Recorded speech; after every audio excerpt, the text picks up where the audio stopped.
Oi, professor, e oi a todos que estão vendo essa apresentação de PowerPoint. Ela foi feita por mim, Gregório Cassopizelli, Paulo Maciel e André Wilke. Na verdade, né, a apresentação de PowerPoint em si não foi feita, foi só feita por mim e pelo Paulo Maciel, mas o trabalho teve uma grande participação do André, é claro. Ele fez uma das maquetes, mas dessa apresentação em si foi feita por mim e pelo Paulo, então vocês só vão ver eu e ele nos vídeos a seguir. A gente a gente pegou a parte de sistema nervoso 1, porque a gente aprendeu o sistema nervoso em duas partes, em 2 semanas, então em duas partes. E a gente está apresentando a parte 1, mais ou menos, que contém o neurônio e todas as relações, sinapses, essas coisas, e o sistema periférico. Então, dentro dessa apresentação, a gente vai aprender a anatomia dessas estruturas, a fisiologia e a explicação de sintomas de uma doença desse sistema, que a doença que a gente escolheu é ela. Então, vamos lá. As funções do sistema nervoso.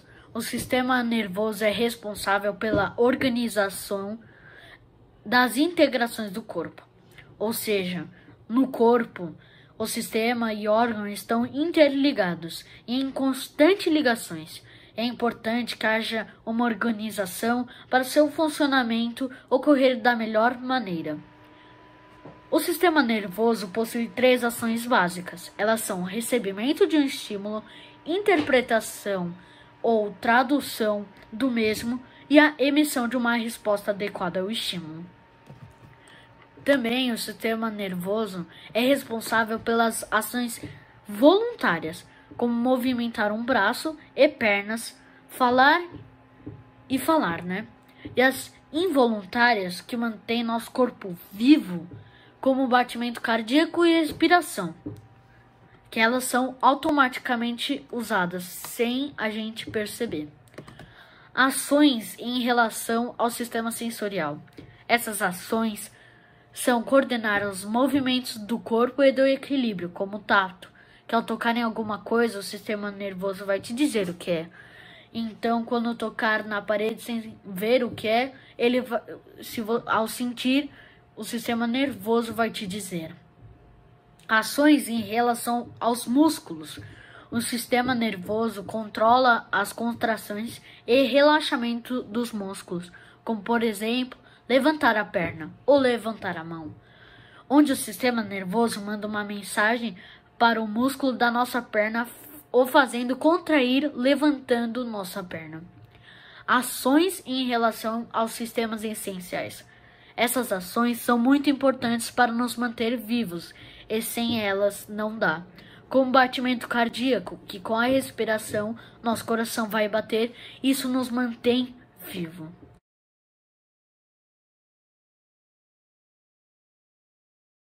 Então chegamos no slide de anatomia das estruturas do sistema nervoso em relação a neurônio e sistema periférico. Então vamos começar com o neurônio. O neurônio ele é basicamente a célula principal do sistema nervoso. E a gente tem uma foto de um neurônio aqui nesse slide. E ele é formado pelo seu corpo celular, que é composto pela maior parte do citoplasma. E também tem um núcleo dentro dele, do corpo celular. Daí depois tem os dendritos, que são prolongamentos do corpo celular. Temos o axônio, que é um prolongamento do citoplasma, que é esse fio grandão que tem essas bolinhas azuis, que são os estratos mielínicos, ou bainhas de mielina, que são compostos por lipídios e proteínas e envolvem o axônio. E os terminais sinápticos, que conectam o neurônio com outra célula. Daí a gente tem os tipos de neurônios. Tem os neurônios sensoriais, que tem uma relação com o sistema sensorial, os motores com ações motoras, e os associativos comunicam 2 neurônios, então um neurônio com outro. A gente tem as sinapses. Sinapse é a região que compreende o axônio de um neurônio e o dendrito do outro. Essa região, né, pode ser junta fisicamente, então daí a gente chama de elétrica, quando o axônio de um neurônio e o dendrito de outro são juntos fisicamente, ou sinapse química, quando eles não são juntos fisicamente, eles têm Eles são separados, assim.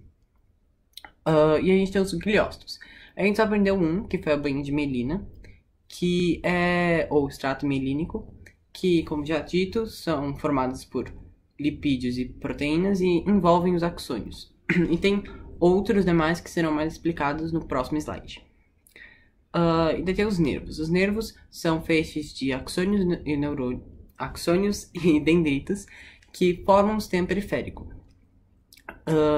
Eles têm seus tipos, então sensoriais, que são formados por neurônios sensoriais, motores, por neurônios motores, e mistos, que são formados por neurônios sensoriais e motores associados. Também tem os cranianos e espinais, ou raquídeos. Tem esses dois nomes, os espinais. E tem os gânglios. Então, é só pensar.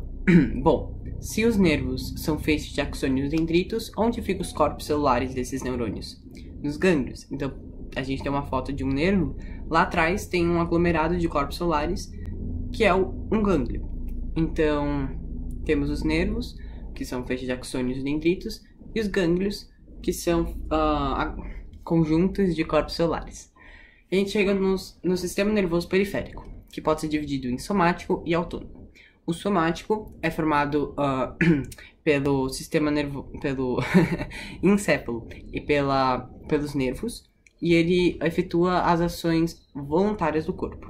Já o autônomo efetua as ações involuntárias do corpo e é formado pelo simpático e parasimpático, o que forma o sistema nervoso periférico autônomo simpático e o sistema nervoso periférico autônomo parasimpático. Um grande trava-línguas. Mas, então tem o simpático e o parasimpático, que são quase opostos. Eles atuam de forma antagônica e as suas características são quase opostas. Então, em relação à localização dos gânglios, enquanto o simpático tem os gânglios perto da medula espinhal, o parasimpático tem os gânglios perto dos órgãos. Enquanto o neurotransmissor do simpático, que o sistema nervoso periférico autônomo simpático usa, é a adrenalina, o do parasimpático é a acetilcolina. E enquanto o sistema nervoso periférico autônomo simpático possui ações relacionadas ao estado de atenção e alerta, o parasimpático tem ações relacionadas ao estado de relaxamento. Então é isso, o simpático e o parasimpático vão cada um atuando em uma hora para fazer a gente passar algumas coisas da nossa vida na melhor condição possível.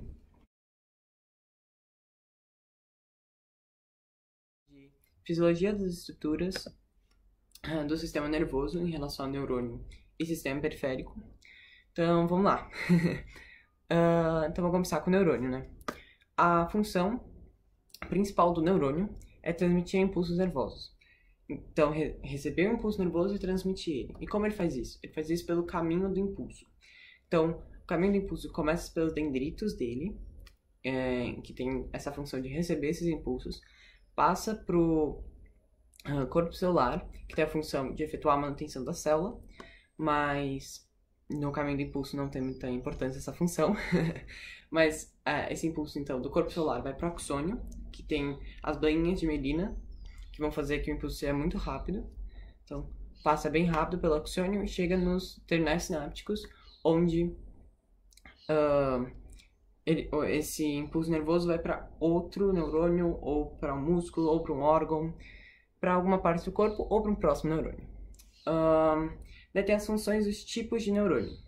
Tem os neurônios sensoriais, que tem, a função deles é bem simples, é só transmitir informações do sistema sensorial para o sistema nervoso central.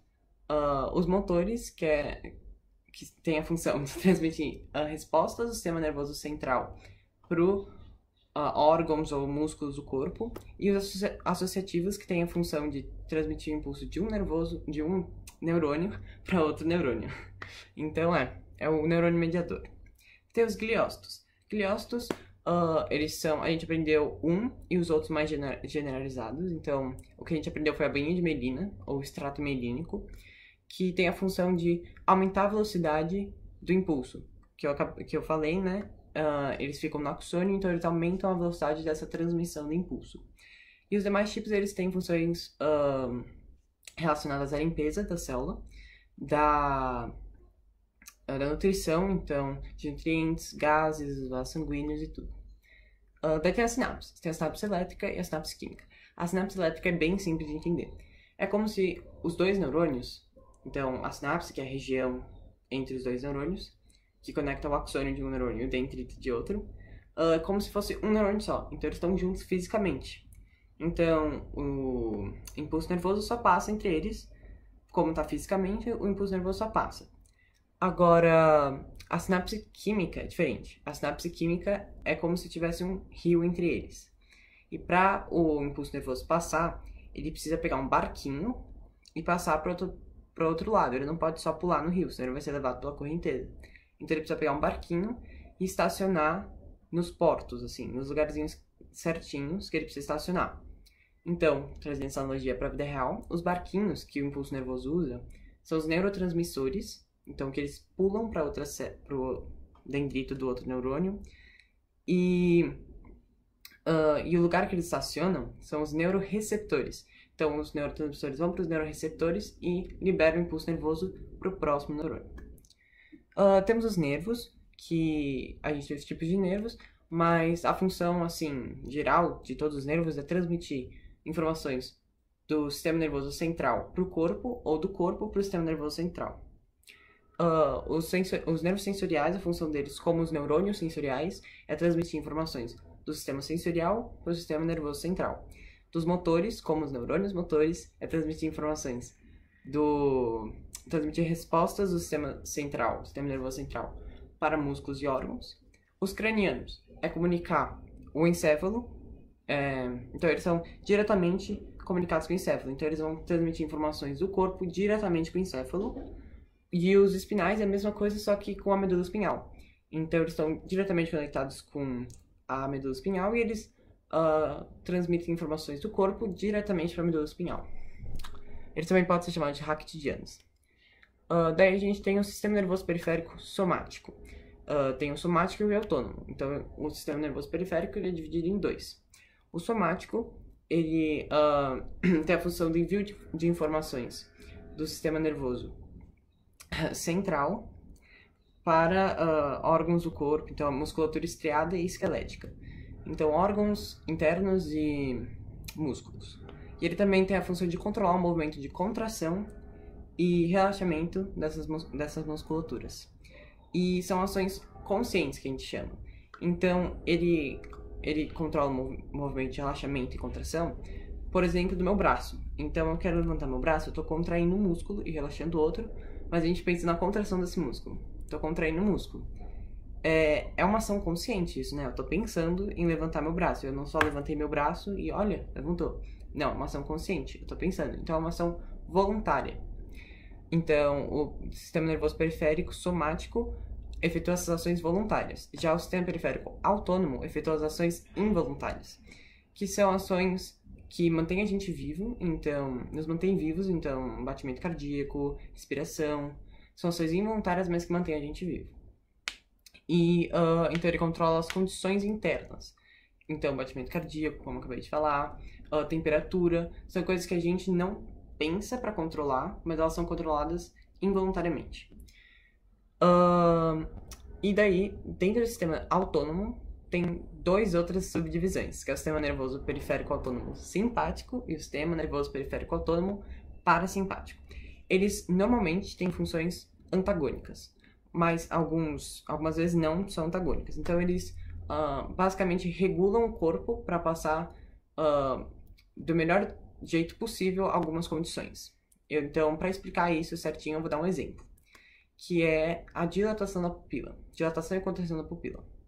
Então, finge que eu apaguei a luz. Pum, ficou tudo escuro.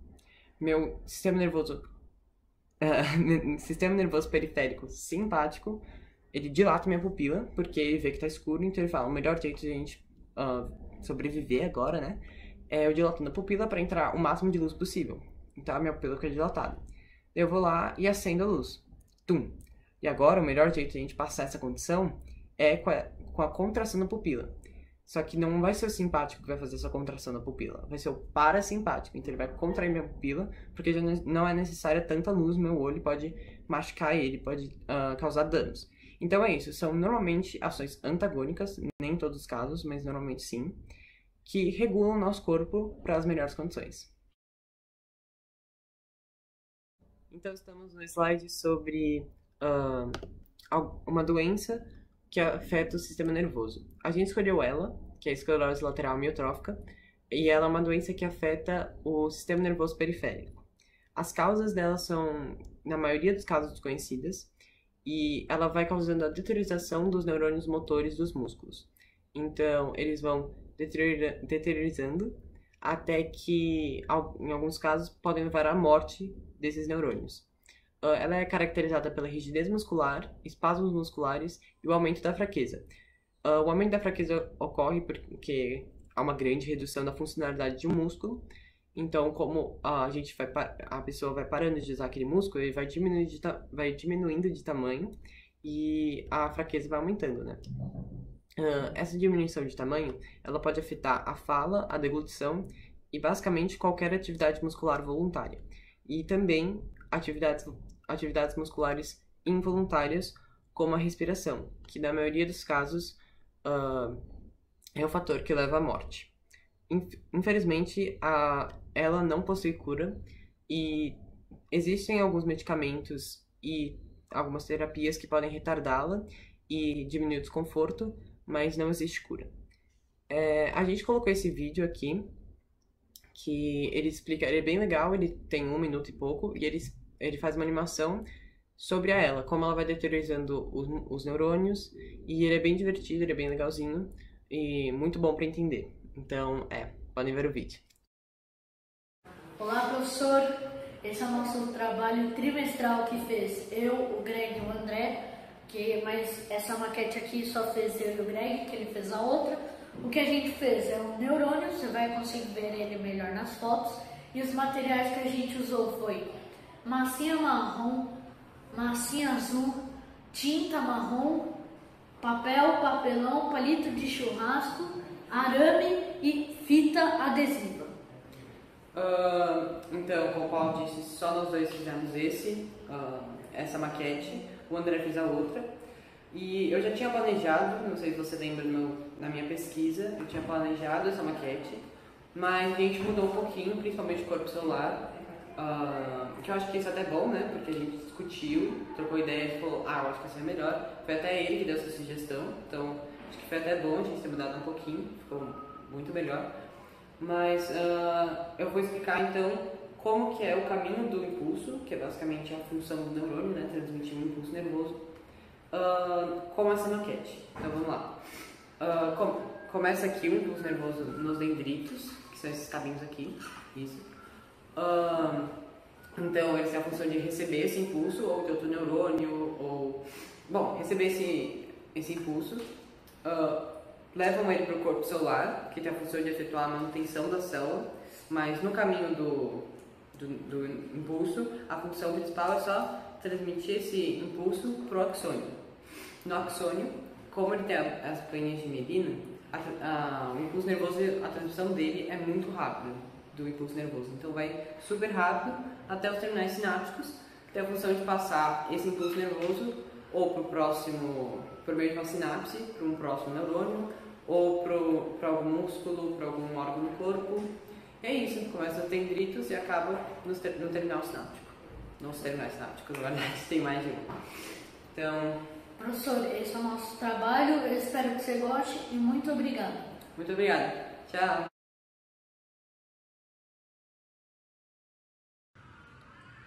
Olá, professor, tudo bem? Aqui quem fala é o André e hoje eu vim mostrar a minha maquete sobre a anatomia do nervo.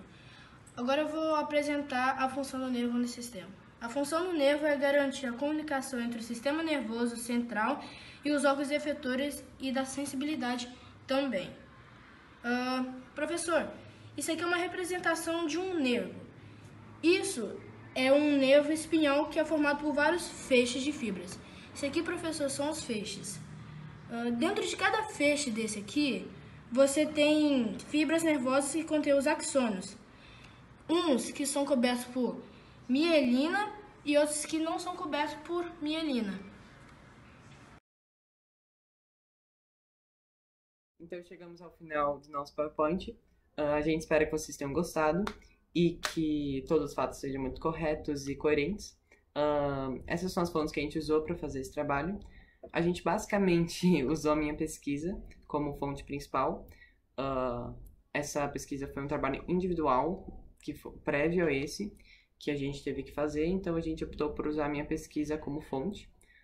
Então a gente espera que vocês tenham gostado, e muito obrigado e tchau!